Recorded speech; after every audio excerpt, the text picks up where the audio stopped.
Well, I've got another look at that. I think I agree with you with the time, as in I don't think we need that much time at the end. I think when you have a huge time scale, you create an environment that tells everybody that you're going to solve that for them. So, for example, if you give someone 12 months and say, we're going to send you on a career transition partnership, we're going to look after you when you leave, we'll square it away. No one's ever going to look to the future because they're just going to go through the military service and at some point they'll go, I'm going to sign off, and then we'll go, the military and CTP are looking after me. So what you actually get there is a lot of negativity, not just because of the military, but because that system's quite difficult to manage. And people who are leaving the military might sign off on the 1st of September, but they don't actually get their the sign off, if you like, from whoever's their desk manager, whatever, until February. So all of a sudden, they've only got 6 months left. So they've lost all that time anyway. Yeah. So would it not be easier to translate the ownership from the military back to the individual? So what we do is from the first day, we teach them that they're going to leave.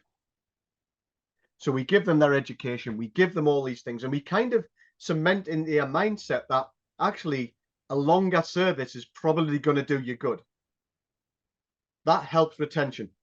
Now, you can leave whenever you want, but that's your ownership.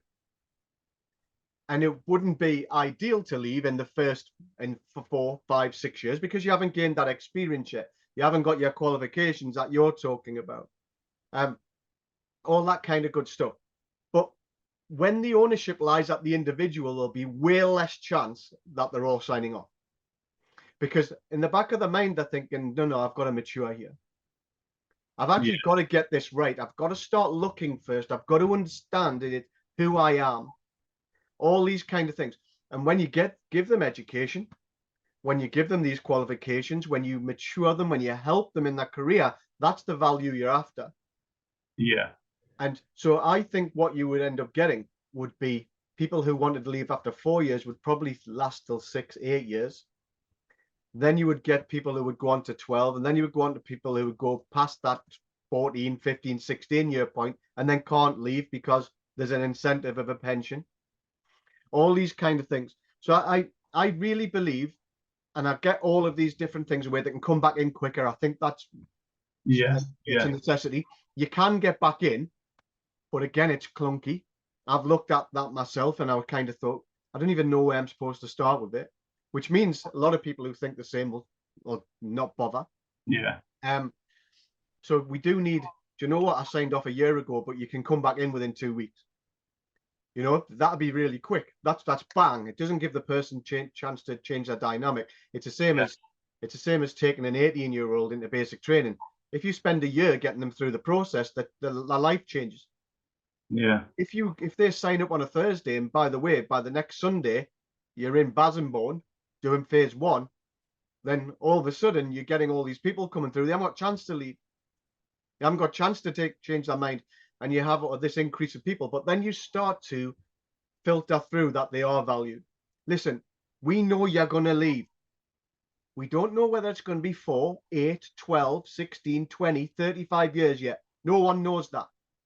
Your personal dynamic, what's going on in your life, your future is going to be your future. But right now at 18, we don't know that. So what we're going to do is we're going to invest in you.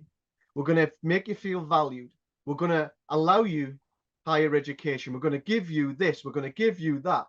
We want you to stay for a long time and use these skills and quals to make the military better and to progress as an individual yourself.